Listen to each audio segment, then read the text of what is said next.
You see, I think one of the problems the Nigerian state has with me, or that my critics have with me, is that I don't accept words at their face value. If you say I'm a citizen, what does it mean? Can the meaning of the word citizen be different in Nigeria, mean one thing in Nigeria, and mean another thing in other countries that we consider civilized or democratic? It cannot. It's an English word. It has a meaning. And I say without equivocation, the Nigerian is not a citizen. Who is a citizen?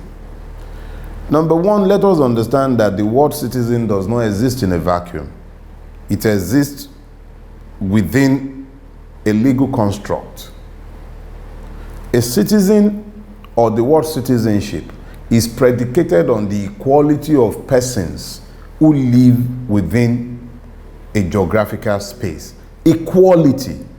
Now, equality can only be found in a place that is ruled by law. If you do not have rule of law, you cannot have citizenship, which is why in feudal England, in the days of the English kings, before the Magna Carta and the subsequent pieces of legislation that serves to establish the rights of citizens, the king was the absolute ruler, and the king's word was essentially law. The members of the aristocracy reserved the right to do as they pleased with their serfs. And it was the same in medieval Europe. It was also the same in most of the known world. When you have a movement away, first it usually starts with a sort of theocracy. And then you have theocracy mixing up, and then it becomes like a monarchy. And that's why you speak to the duality of the king's powers, temporal and spiritual, even in Yoruba custom. But as the powers of the individual, the ruler, is curtailed, as his powers are curtailed and powers are ceded to the citizens, his rights are recognized, the serfs emerged and became citizens.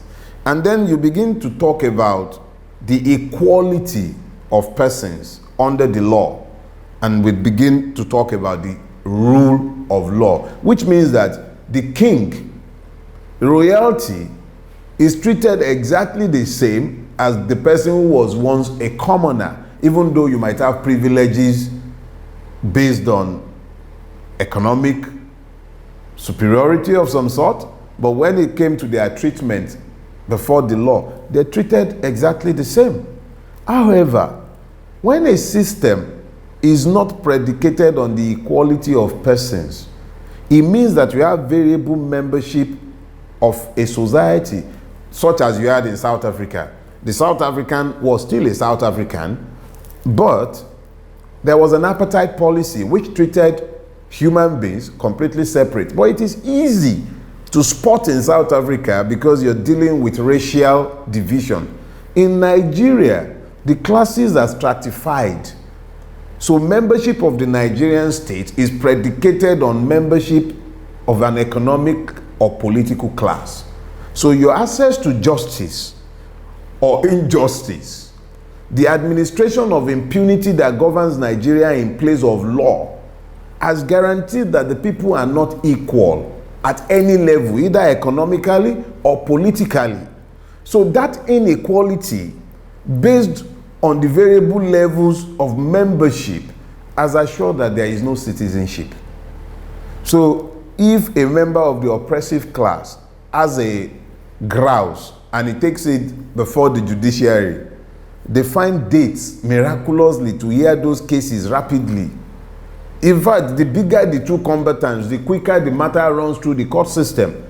But a Nigerian citizen is probably still in a prison somewhere, as I know some are in Oyo State, And I know some were in Lagos State, at least as recently as last month, because they were arrested in the wake of NSAS.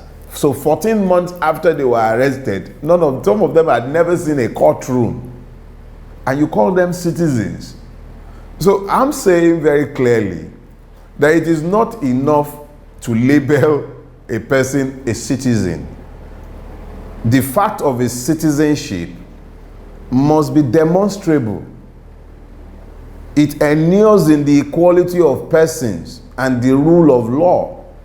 None of those can be found in Nigeria. So how do you speak to the equality of persons or to the citizenship of the persons who live in that space?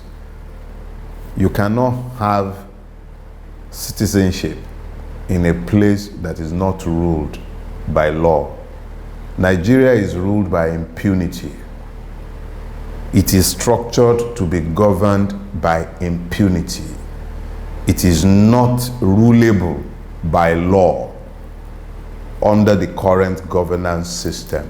It cannot be subjected to law. So you are not a citizen, and neither am I.